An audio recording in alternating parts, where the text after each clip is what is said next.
Good morning बच्चों, मैं हूं अमित तिवारी और आप देख रहे हैं अपने YouTube channel focus on physics. बच्चों, आज हम लोग क्लास 10th के लाइट चैप्टर को स्टडी करने वाले हैं। इसके पहले भी एक क्लास हो चुके हैं। आज लेक्चर नंबर 2 है और लाइट में आज हम लोग पढ़ने वाले हैं स्फेरिकल मिरर के बारे में। आज हम लोग पढ़ेंगे, क्या पढ़ेंगे? स्फेरिकल मिरर के बारे में स्टडी करेंगे।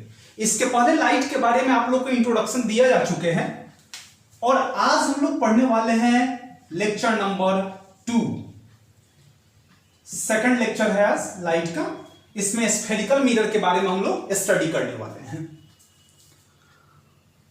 तो सबसे पहले हम लोग जानते हैं कि स्फेरिकल मिरर होता क्या है, ठीक है ना। सबसे पहले स्फेरिकल मिरर को डिफाइन करके इसको एक्सप्लेन करने की हम लोग कोशिश करते हैं। स्फेरिकल मिरर के बारे में हम लोग पहले स्टडी कर लें कि स्फेरिकल मिरर होता क्या है, ठीक है ना। फिर आगे हम लोग बढ़ेंगे, जैसे होगा देखा जाएगा। देखिए, स्फेरिकल मिरर को सिंपली डिफाइन किया जाता है कि it is that mirror, simply इसको डिफाइन करेंगे कि it is that mirror whose reflecting surface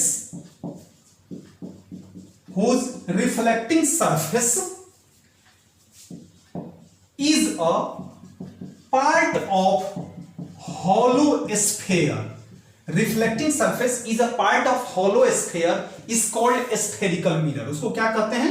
spherical mirror कहते हैं। जैसे मान लें कि अगर हम एक spherical mirror ऐसे बना दें सर्कुलर शेप में, ये spherical mirror हो गया। देखिए, किसी किसी बुक में दिया हुआ है ये spherical mirror हो गया, ठीक है, लगभग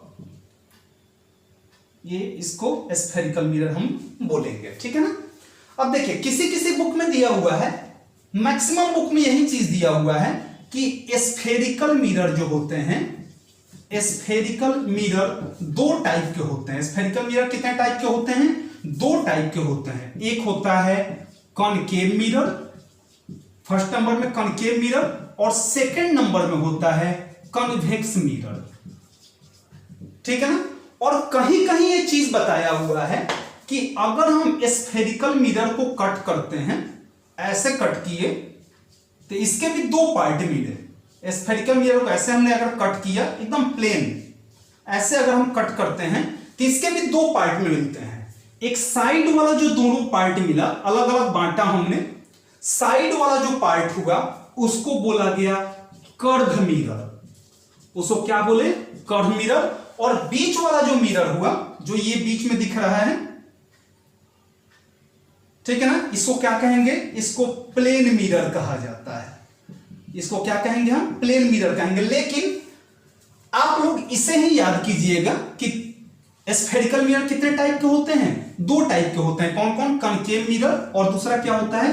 कन्वेक्स मिरर। इसके अनुसार से कर्व मिरर जो होते हैं वो दो टाइप के होते हैं। पहला होता है कॉनकेव मिरर, दूसरे को कॉनकेव मिरर कहेंगे, फर्स्ट वाले को कॉनकेव मिरर या किसी एक को भी, और सेकंड जो होगा उसको क्या कहेंगे? कन्वेक्स मिरर कहेंगे।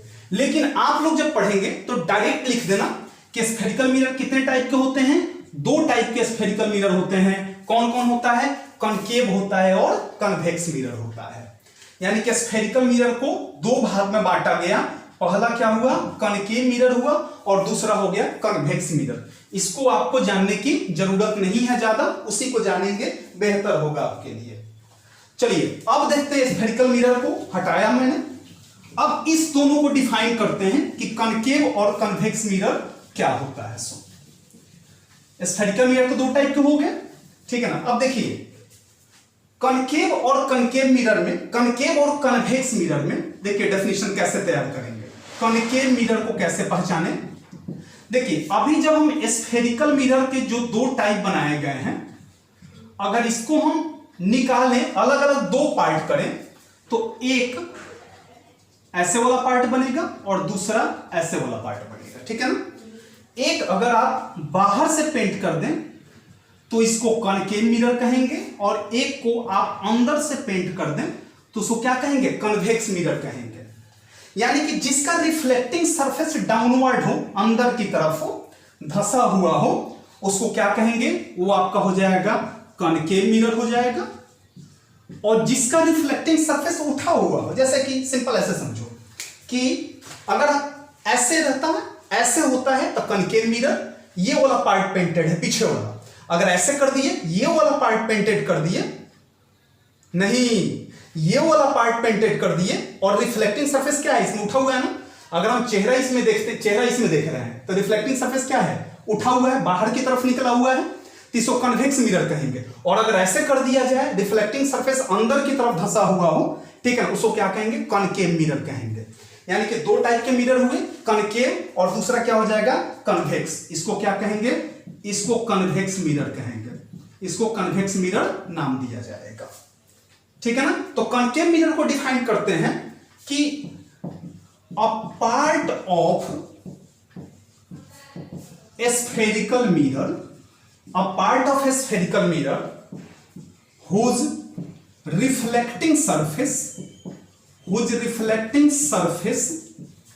is in downward या inward, जिसका रिफ्लेक्टिंग सरफेस क्या हो, अंदर की तरफ हो। जैसे कि फिगर बना दें, अगर ऐसे बाहर से हमने पेंट कर दिया तो रिफ्लेक्टिंग सरफेस क्या है, अंदर है ना, धसा हुआ है। ये अंदर वाला जो है ना, ये रिफ्लेक्टिंग सरफेस है, हम इसको रेड से मार्क कर दे रहे हैं ताकि पता चलेगा ये क्या है, रिफ्लेक्टिंग सरफेस है। तो रिफ्लेक्टिंग सरफेस अंदर की तरफ है, इसको कौन सा मिरर कहेंगे, कॉनकेव मिरर हो जाएगा।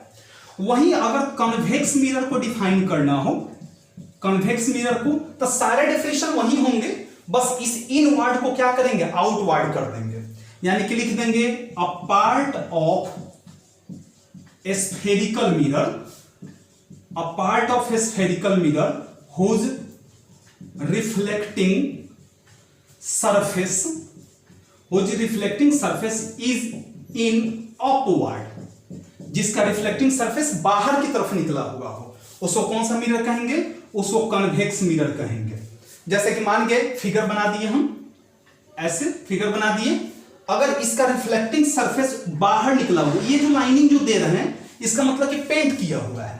अब रिफ्लेक्टिंग सरफेस देखिए बाहर निकला हुआ है ना, चेहरा देखना होगा तो इधर से देखना होगा, इधर की तरफ, तो रिफ्लेक्टिंग सरफेस बाहर की तरफ उठा हुआ हो तो इसको कौन सा मिरर कहेंगे, ये कन्वेक्स मिरर हो गया, इसको कन्वेक्स मिरर कहेंगे। और इसको कौन सा मिरर कहेंगे, ये कॉनकेव मिरर हो जाएगा। दो टाइप के मिरर हो गए, कॉनकेव और कन्वेक्स, ठीक है ना, समझ में आ गया बच्चों। चलिए मिटाते हैं इसे, हम आगे बढ़ते हैं।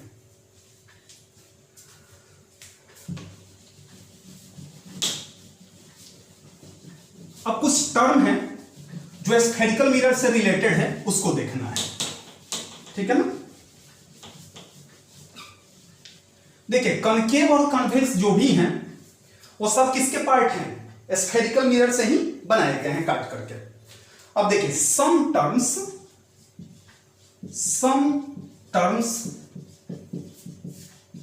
रिलेटेड टू स्फेरिकल मिरर, कुछ टर्म जो स्फेरिकल मिरर से रिलेटेड हो। एक साइड हम स्फेरिकल मिरर का फिगर बना दे रहे हैं। स्फेरिकल मिरर में हम ऐसे ही सिंपली स्फेरिकल मिरर का एक फिगर बना दे रहे हैं। हम क्या बना रहे हैं, एक स्फेरिकल मिरर फॉर्म कर रहे हैं। देखिएगा ये हो गया आपका स्फेरिकल मिरर, ठीक है ना। अब क्या करते हैं, यहां पर सबसे पहला पॉइंट डील करने चल रहे हैं हम लोग, जिसका नाम है सेंटर ऑफ कर्वेचर। इस स्फेरिकल मिरर का एक सेंटर होगा, सपोज कीजिए इसके सेंटर को हम यहां पर डिनोट कर दे रहे हैं, ठीक है ना। इस स्फेरिकल मिरर का एक सेंटर होगा, इसी सेंटर को C से डिनोट किया जाता है और इसको सेंटर ऑफ कर्वेचर कहा जाता है। तो इसको डिफाइन कैसे करेंगे हम, कि लिखेंगे the centre of spherical mirror. ठीक से देखना बच्चों, इसी पर सारा क्लास डिपेंड है। The centre of spherical mirror of which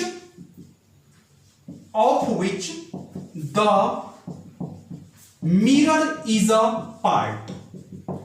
एक ऐसा सेंटर, मतलब किसी भी स्फेरिकल मिरर का वह सेंटर जो जिससे या जिसका एक पार्ट एक मिरर होता है।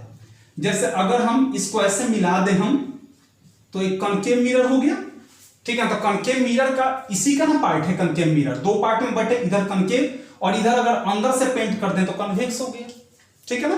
तो सेंटर ऑफ कर्वेचर को डिफाइन करेंगे, ऐसे भी बोल सकते हैं the centre of a spherical mirror is called centre of curvature. Second point में, पॉइंट नंबर सेकंड, ये तो सेकंड सेंटर ऑफ कर्वेचर हो गया। दूसरा हो गया पोल। पोल, तो पोल को डिफाइन करते हैं कि the mid point of mirror, the mid point of mirror is called pole, denoted by, इसको डिनोट किया जाता है डिनोटेड बाई P। देखिए ये मिरर जो है, ये वाला जो मिरर आपको दिख रहा है इतना, स्फेरिकल मिरर नहीं, टोटल स्फेरिकल मिरर नहीं, केवल ये वाला जो काट करके बाहर किया गया ना इतना, इसका जो मिड पॉइंट है, यानी कि यहां से इसका अगर मिड पॉइंट ये मान ले हम, यहां से यहां तक का लेंथ, यानी कि ये वाला लेंथ और ये वाला लेंथ क्या होना चाहिए, इक्वल होना चाहिए, ठीक है ना। तभी इसको क्या बोलेंगे हम, तब इस पॉइंट को जहां पर जिस मिरर के जिस पॉइंट पर, या कि जो पॉइंट मिरर को दो इक्वल भाग में डिवाइड करता हो, यानी कि मिड पॉइंट हो, ये मिड पॉइंट है ना, इसको क्या कहेंगे हम, पोल कहेंगे। सिंपल इसको डिफाइन किया गया है कि the mid point of mirror is called pole. ये पूरे स्फेरिकल मिरर का जो सेंटर है उसको सेंटर ऑफ कर्वेचर, और इस मिरर का जो सेंटर होगा या मिड पॉइंट होगा उसको क्या कहेंगे, पोल कहेंगे। Third number, principal axis. देखिएगा थर्ड नंबर आता है प्रिंसिपल एक्सिस, एक ऐसा हॉरिजॉन्टल लाइन जो सेंटर ऑफ कर्वेचर से होता हुआ पोल तक जाता है, एक ऐसा हॉरिजॉन्टल लाइन जो सेंटर ऑफ कर्वेचर से होता हुआ पोल तक जाता है, उसको क्या कहते हैं हम लोग, प्रिंसिपल एक्सिस कहेंगे। यानी कि डिफाइन कर सकते हैं a horizontal straight line passing from center of curvature to the pole of mirror, उसको क्या कहेंगे, प्रिंसिपल एक्सिस कहेंगे। 4 नंबर में आता है, प्रिंसिपल एक्सिस हो गया। अब 4 नंबर में आता है रेडियस ऑफ कर्वेचर। देखिएगा रेडियस ऑफ कर्वेचर, तो किसी भी सर्कल में सेंटर से, मिरर के सेंटर से जो सर्कल का जो वॉल होता है उसके बीच का डिस्टेंस क्या होता है, रेडियस होता है। तो इसमें सेंटर से लेकर के और पोल के बीच का जो लेंथ होगा उसको हम रेडियस ऑफ कर्वेचर कहेंगे, कैपिटल R से डिनोट करेंगे।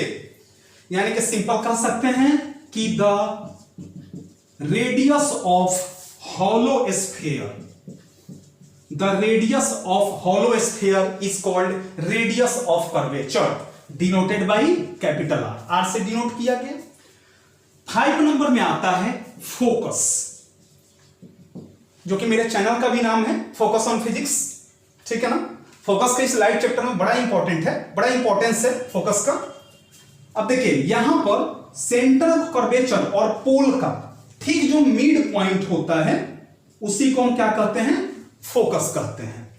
यानी कि लिख सकते हैं the mid point of C and P, यानी कि centre of curvature and pole is called focus, उसको क्या कहेंगे, of C and P। Of C पूरा लिख देते हैं, of centre of curvature and pole is called, उसको क्या कहेंगे, फोकस कहेंगे। इसका डेफिनेशन एक बाद में एक और निकल करके आएगा, बताया जाएगा उसको। अच्छा, फोकस के बाद का पॉइंट आता है, देखिए मिटाएं से, यहां से सब समझ में आ गया ना, एक बार और हम समझा दे रहे हैं इसको। फोकस के बाद आता है एक पॉइंट 6 नंबर 6, फोकल लेंथ। देखिए the length from focus to pole, इसको हम क्या कहते हैं, फोकल लेंथ कहते हैं। फोकस और पोल के बीच का जो लेंथ होता है उसको फोकल लेंथ कहते हैं, डिनोट किया जाता है स्मॉल f से। यानी कि लिख सकते हैं the length from focus to pole of mirror, focus to pole of mirror. अब देखिए ये मिड पॉइंट है, ये एफ हो गया, तो ये भी लेंथ को हम एफ तो नहीं कहेंगे, लेकिन इसके बराबर ये लेंथ होगा। एफ नहीं बोलेंगे, फोकल लेंथ कौन होगा, फोकस और पोल के बीच का लेंथ ही फोकल लेंथ होगा। लेकिन चूंकि ये फोकस क्या है, मिड पॉइंट है, इसलिए ये लेंथ बराबर ये लेंथ, इसलिए इसको एफ लिख रहे हैं तो इसको एफ लिख सकते हैं। तो अब देखिए सीपी बराबर लिख सकते हैं CF प्लस FP। अब CF किसके बराबर है, FP के, तो CF के बदले लिख दिए FP प्लस FP यानी कि 2FP।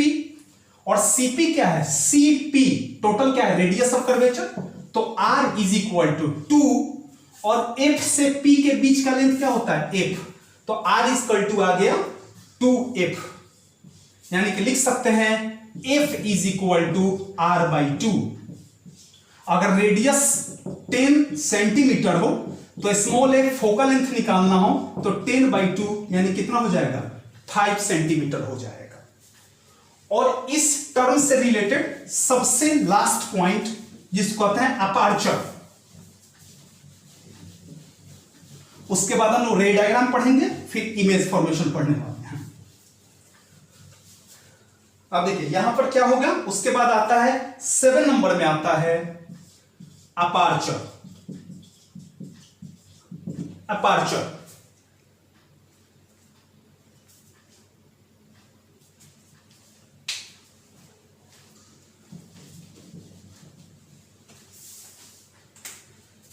सेवन नंबर में आता है, 7 नंबर में अपर्चर। देखिए रिफ्लेक्टिंग सरफेस का जो लेंथ होता है, ये लेंथ है ना, यानी कि डायमीटर, उसी को अपर्चर कहेंगे। यानी कि सिंपल कह सकते हैं कि diameter of reflecting surface of a given mirror is called aperture. यानी कि रिफ्लेक्टिंग इतना है ना, ये यहां से यहां तक का लेंथ मेजर कर लेंगे, इसको क्या कहेंगे, अपर्चर कहेंगे। थोड़ा सा ज्यादा कर दिए तो ज्यादा अपर्चर हो गया, कम हो गया तो कम अपर्चर हो गया। यानी कि अपर्चर क्या बताएगा आपको कि मिरर का रिफ्लेक्टिंग सरफेस कितना बड़ा है कितना छोटा है। एक बार और फिर से समझ लीजिए, centre of curvature, the mid point of a spherical mirror और the centre of a spherical mirror is called centre of curvature. हो गया। A horizontal line which passes from center of curvature to the pole is called principal axis। इस line को क्या कहेंगे, principal axis कहेंगे। The midpoint of center of curvature and pole is called focus। pole क्या है, the midpoint of mirror, ये mirror मान लीजिए कि इसका लेंथ कुछ है, उसका जो आधा लेंथ पर जो पॉइंट होगा उसको क्या कहेंगे, पोल कहेंगे। The length from focus to pole is called focal length and the length from center of curvature to pole is called radius of curvature। radius of curvature is always double the focal length। ये सब में होता है। कोई भी mirror ले लीजिए, अब मान लीजिए ये तो किसके लिए था, ये तो कनकेव मिरर के लिए था। अब मान लीजिए कि इसको पेंट कर देते हैं, कन्वेक्स बना देते, तब उसमें देखिए कैसे होगा। सो उसमें सब वर्चुअल मानते, हम सोच करके बनाते हैं। अब चलिए इसको हम क्या करते हैं, इसको हम अंदर से पेंट कर दिए, तो एक तरफ कनकेव हो गया, दूसरी तरफ क्या हो गया, कन्वेक्स हो गया। ये अब जितना दूरी पर ये सेंटर है उतना दूरी पर एक पॉइंट बाहर ले लीजिए, इसको सेंटर ऑफ कर्वेचर कहेंगे। अच्छा यहां पर पोल है तो यहां पर क्या हो जाएगा, ये पोल हो जाएगा। अब एक हॉरिजॉन्टल लाइन जो सेंटर ऑफ कर्वेचर से होता हुआ पोल तक जाता है उसको क्या कहेंगे, प्रिंसिपल एक्सिस कहेंगे। सेंटर ऑफ कर्वेचर और पोल के ठीक मिड पॉइंट को क्या कहेंगे, फोकस कहेंगे। फोकस और पोल के बीच के लेंथ को फोकल लेंथ कहेंगे और सेंटर ऑफ कर्वेचर और पोल के लेंथ को क्या कहेंगे हम, सेंटर ऑफ कर्वेचर और पोल के बीच के लेंथ को रेडियस ऑफ कर्वेचर कहेंगे। इसका भी अपर्चर ये वाला होगा, ये वाला जो लेंथ होगा यही इसका अपर्चर हो जाएगा। सारे पॉइंट वही है, बस थोड़ा सा अंतर है, ये बाहर की तरफ दिखाया गया है क्योंकि अंदर से ये पेंटेड है तो अंदर नहीं दिखाया जा सकता है। ये चूंकि बाहर से पेंटेड था तो इसमें बाहर नहीं दिखाया जा सकता था, ठीक है ना, इसलिए कन्वेक्स में बाहर की तरफ दिखाया गया। ये कौन सा हो गया, ये कन्वेक्स हो गया, कन्वेक्स मिरर हो गया। लेंस में मत जाना बाबू, अभी लेंस में टाइम है। और ये जो हो गया ये कौन सा मिरर हो गया, ये कॉनकेव मिरर हो गया। समझ में आ रहा है ना? चलो गुड, अच्छी बात है, मिटाएं इसे। अब रे डायग्राम चलते हैं पढ़ने, इमेज फॉर्मेशन और रे डायग्राम पढ़ने चल रहे हैं हम लोग। सबसे पहले कॉनकेव मिरर का पढ़ेंगे और उसके बाद किसका पढ़ेंगे, कन्वेक्स मिरर का पढ़ने वाले हैं।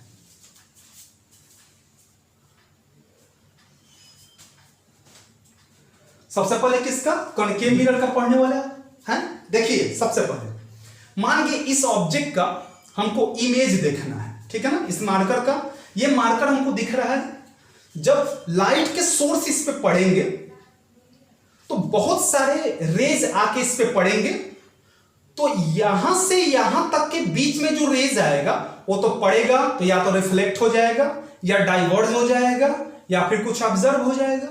लेकिन ऊपर से जो रेज जाएगा निकलेगा, बाहर जाएगा, फिर नीचे से जाएगा, ऐसे। ये ऊपर से और नीचे से दोनों रेज जा करके जहां पे मिल जाएंगे वहीं पर इमेज का फॉर्मेशन होता है, वहीं पर इस मार्कर का इमेज हम देख सकते हैं, ठीक है ना। तो ये जो रे पास हो रहे हैं इसके कुछ रूल्स बनाए गए हैं कि कहां कहां से रे पास हो, सेंटर ऑफ कर्वेचर से, फोकस से या पोल से, कहां कहां से रे पास हो कि क्लियर इमेज दिखे, ठीक है ना। क्लियर इमेज देखने के लिए कुछ कंडीशन बनाए गए। हाँ, जो कंडीशन मैं बताने चल रहा हूं उसके अलावा अगर रे पास होता है तो हो सकता है इमेज ना दिखे, हो सकता है इमेज ब्लर दिखे, धुंधला दिखे, क्लियर ना दिखे, ठीक है ना। तो कम से कम जितने रेज आ रहे हैं उसमें से कोई दो रे एक दूसरे को क्या करना चाहिए, इंटरसेक्ट करना चाहिए। और जहां पे इंटरसेक्ट करेगा, जो इंटरसेक्टिंग पॉइंट होगा दो रेज का, वहीं पर इमेज का फॉर्मेशन हो जाता है। अगर एक से अधिक जगह पे इंटरसेक्ट कर रहा है, इन केस ऐसा होता नहीं है, लेकिन इन केस की एक से अधिक जगह पर अगर इंटरसेक्ट कर रहा है तो उसको क्या बोलेंगे हम, तब एक से अधिक इमेज बनेगा। हो सकता है धुंधला दिखे, क्लियर ना दिखे, दिखे ही नहीं, ये भी हो सकता है, ठीक है ना। तो चलिए हम लोग सबसे पहले देखते हैं रे डायग्राम कि कहां कहां से रे पास हो तो कहां पे कटेगा। ध्यान से देखना बच्चों, रे डायग्राम इन कॉनकेव मिरर।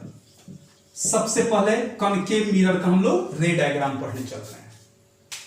रे डायग्राम पढ़ेंगे, फिर इमेज फॉर्मेशन पढ़ेंगे और फिर आगे देखेंगे हम लोग। पहला, when ray is parallel to principal axis, जब प्रिंसिपल एक्सिस के पैरेलल रे जा रहा हो, जैसे कि ये कॉनकेव मिरर हो गया, ऐसे ऐसे बना दिए, इसको हमने बाहर से पेंट कर दिया तो कॉनकेव हो गया। अगर अंदर से पेंट करता तो क्या हो जाता, ये कन्वेक्स हो जाता। इसको हम क्या बना दिए, ये प्रिंसिपल एक्सिस होगा। याद हो गया, याद होगा आपको कि प्रिंसिपल एक्सिस कहेंगे। इसको सेंटर ऑफ कर्वेचर मान लेते हैं, इसको फोकस मान लेते हैं और इसको पोल मान लेते हैं। अब अगर इसके पैरेलल रे जाता है, रे पैरेलल जाता है, तो ये कन्वर्ज करेगा, यानी कि यहां पर आएगा, रिफ्लेक्ट होगा, रिफ्लेक्ट होकर के कहां से निकलेगा, फोकस से निकल जाएगा। देख रहे हो, रे जा रहा है उसको नीचे दाब रहा है, कन्वर्ज कर रहा है, इसलिए कॉनकेव मिरर को एक और मिरर नाम दिया जाता है, इसको कन्वर्जिंग मिरर भी कहा जाता है। देख रहे हो बच्चों, सारे रे को क्या कर रहा है, कन्वर्ज कर रहा है। अगर एक रे हम नीचे से भेजते, अगर ऐसे रे भेजते पैरेलल, तो ये भी क्या हो जाता, कन्वर्ज होता और कहां से निकल जाता, ये भी फोकस से निकल जाता। अभी मैं इमेज फॉर्मेशन नहीं बता रहा हूं बच्चों, अभी बता रहे हैं कि मैंने बोला ना कि किसी भी ऑब्जेक्ट से रे तो बहुत सारे निकलते हैं, रे आएंगे, पड़ेंगे, फिर कुछ रिफ्लेक्ट होगा, कुछ ऑब्जर्व होगा, कुछ रिफ्लेक्ट होगा, कुछ डाइवर्ज होगा। लेकिन जो दो रे जाकर के एक दूसरे को जहां पे इंटरसेक्ट करेंगे वहीं पर इमेज का फॉर्मेशन हो जाएगा। तो अभी हम इमेज फॉर्मेशन नहीं देख रहे, अभी नियम देख रहे हैं कि आखिर वो दो रे को हम कहां कहां से पास कराएं कि क्लियर वो कट सके। तो अगर हम ऐसे पास कराएं, ऐसे पास कराते हैं तो फोकस से जाएगा। याद रखना, जब भी पैरेलल निकलता है तो कहां से जाता है, फोकस से ही जाएगा। दूसरा कंडीशन देखिए इसका कि when रे इज फ्रॉम फोकस, जब रे कहां से जाए, फोकस से पास हो रहा हो। देखो बाबू, जब पैरेलल गया तो कहां से निकल गया, फोकस से, और जब फोकस से जाएगा तो निश्चित रूप से क्या होगा, पैरेलल होगा। तो when ray is from focus, कौन सा मिरर हम बना दिए, कनकेव मिरर। कनकेव मिरर यहां भी पढ़ रहे हैं, बाहर से हम लोग इसको पेंट कर दिए, ये कनकेव मिरर हो गया। इसको मैंने प्रिंसिपल एक्सिस बना दिया, ठीक है ना, प्रिंसिपल एक्सिस टेढ़ा हो गया। हम क्या किए, प्रिंसिपल एक्सिस यहां पे बना दिया मैंने, हाँ मैनेज कर लेना, थोड़ा सा टेढ़ा हो तो उसको मैनेज कर लेना। सेंटर ऑफ कर्वेचर यहां पर फोकस, और ये क्या हो जाएगा, पोल हो जाएगा। तो जब रे को हम फोकस से पास कराएंगे, यहां फोकस से पास कराए तो क्या होगा, प्रिंसिपल एक्सिस के ये पैरेलल निकल जाएगा, ये बाहर की तरफ निकलेगा, क्या करते हुए, पैरेलल करते हुए। अगर हम यहां से पास कराएं फोकस से, तो ये भी क्या हो जाएगा, ये प्रिंसिपल एक्सिस के पैरेलल पास हो जाएगा, ऐसे निकल जाएगा प्रिंसिपल एक्सिस के पैरेलल। यानी कि जब भी फोकस से पास होगा तो क्या होगा, when ray is from focus, देखो रे फोकस से गया तो क्या हो जाएगा, प्रिंसिपल एक्सिस के पैरेलल हो जाएगा। When ray is from focus it will be parallel to principal axis, और यहां पे था when ray is parallel to principal axis, यहां लिखेंगे it will pass from focus after reflection. Reflection के बाद कहां से पास होगा, ये फोकस से पास होगा। ये दो क्राइटेरिया थे। अब थर्ड क्राइटेरिया देखिए इसका, मिटाने से थर्ड और फोर्थ चार होते हैं इसमें। उसके बाद हम लोग कन्वेक्स का पढ़ेंगे। उसके बाद अभी इमेज फॉर्मेशन बाकी ही है, लेकिन इमेज फॉर्मेशन आज नहीं पढ़ेंगे हम लोग, इसके बाद वाले क्लास में पढ़ेंगे, ठीक है ना, नहीं तो ज्यादा हो जाएगा, एक्सेस हो जाएगा तो फिर प्रॉब्लम होने लग जाएगा, फिर आपको समझने में दिक्कत होने लग जाएगी। सेकंड हो गया, थर्ड नंबर आइए, व्हेन रे इज फ्रॉम सी बोले तो सेंटर ऑफ कर्वेचर, याद होगा, ये ऐसे हो गया, ठीक है ना। इसको मैंने बाहर से पेंट कर दिया, ऐसे पेंट कर दिया, ये हुआ प्रिंसिपल एक्सिस, खड़ा हो गया, ठीक है। ये सेंटर ऑफ कर्वेचर, इसको पोल का, सॉरी ये क्या हो जाएगा, फोकस, और ये क्या हो जाएगा, पोल हो जाएगा। कहां से पास करा रहे हैं बच्चों, सेंटर ऑफ कर्वेचर से। तो जब सेंटर ऑफ कर्वेचर से पास कराएंगे तो ये जहां पर पड़ेगा, गिरेगा, वहां पर 90 डिग्री का एंगल बनाएगा, और फिर सेम उसी पाथ पे क्या हो जाता है, रिटर्न आ जाता है। टेढ़ा गया है, सीधा निकालो इसको,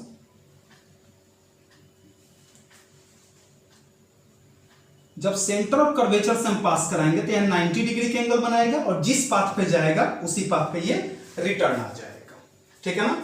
इसको लिख सकते हैं हम कि व्हेन रे इज फ्रॉम सी, यानी कि centre of curvature, after reflection it will return on its same path.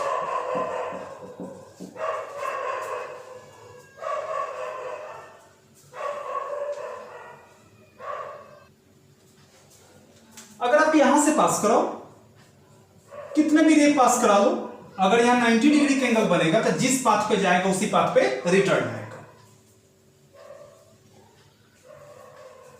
ठीक है ना बच्चों, समझ में आ गया। फोर्थ और लास्ट नंबर कि when ray is from pole, जब रे को कहां से पास किया जाए, पोल से पास किया जाए।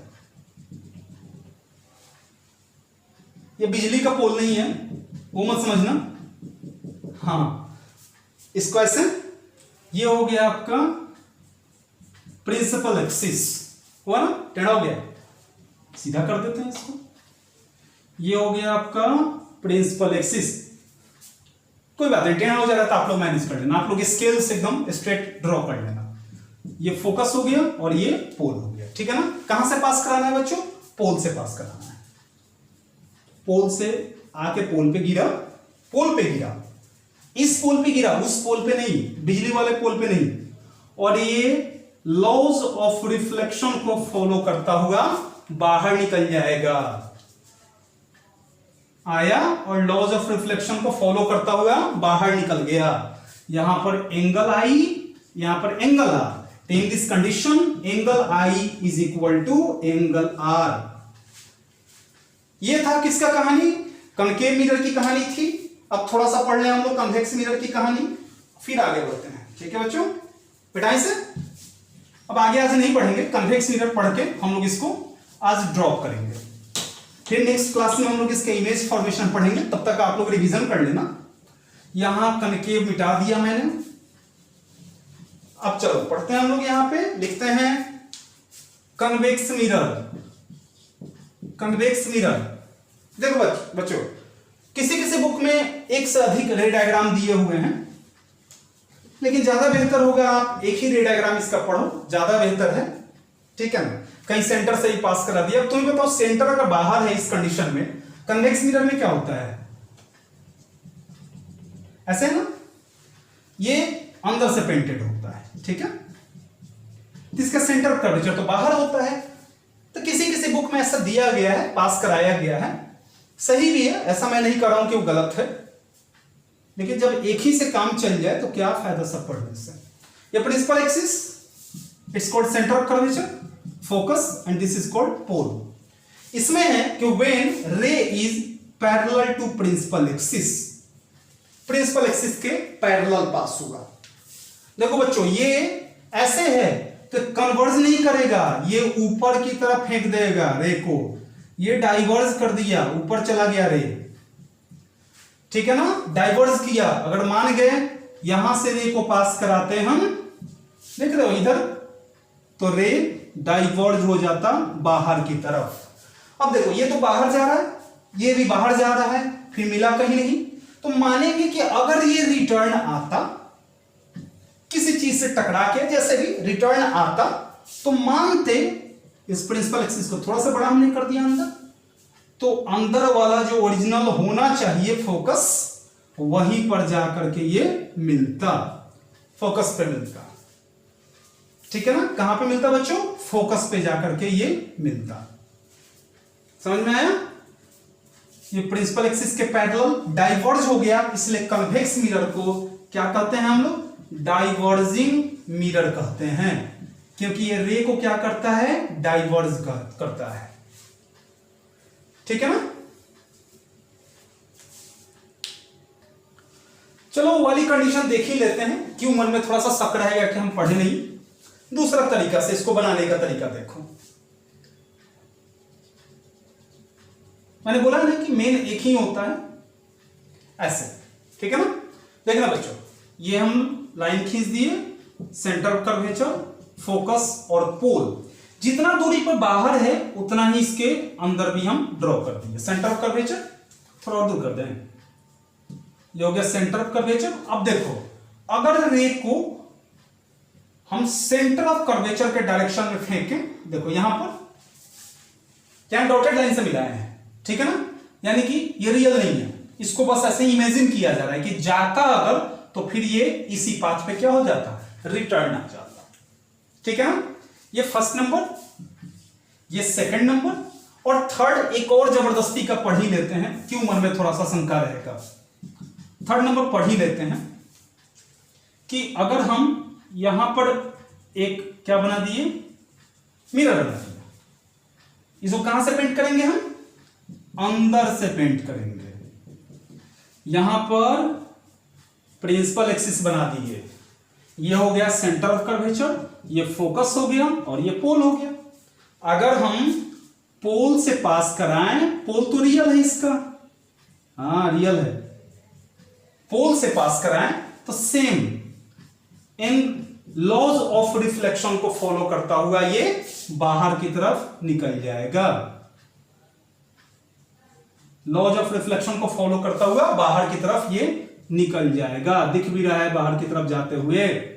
ये रे सीधा ही जाता है बच्चों, थोड़ा सा हाथ इधर उधर हो जा रहा है तो अब स्केल लेकर तो खड़े हैं नहीं हम।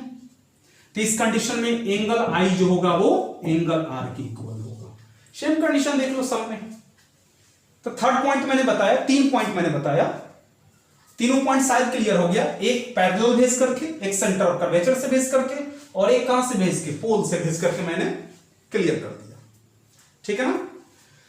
तो इन सब चीजों को अगर आप बढ़िया से रिकैप कर लेते हैं, इसके नेक्स्ट वाले क्लास में जब इमेज फॉर्मेशन हम पढ़ेंगे तब आपको काफी अच्छा से समझ में आएगा। तो आपसे तो हम यही रिक्वेस्ट करेंगे कि इसका रिवीजन काफी अच्छे से कर रहे हैं, आप कर लें, मैंने पढ़ाया आप रिवीजन कर लें, ठीक है ना, और समझ लें काफी अच्छे से, ताकि नेक्स्ट क्लास में जब इमेज फॉर्मेशन मैं आपको बताऊं तो आपको काफी अच्छे से समझ में आए। ठीक है ना बच्चों, क्लास 10th वाले बच्चों। ठीक है, चलो मिलते हैं नेक्स्ट क्लास में, जल्दी मिलते हैं अब। ठीक है ना, तब तक के लिए खुश रहिए, सुरक्षित रहिए, स्वस्थ रहिए, और सबसे इंपॉर्टेंट पढ़ते रहिए। ठीक है, thank you so much Babu.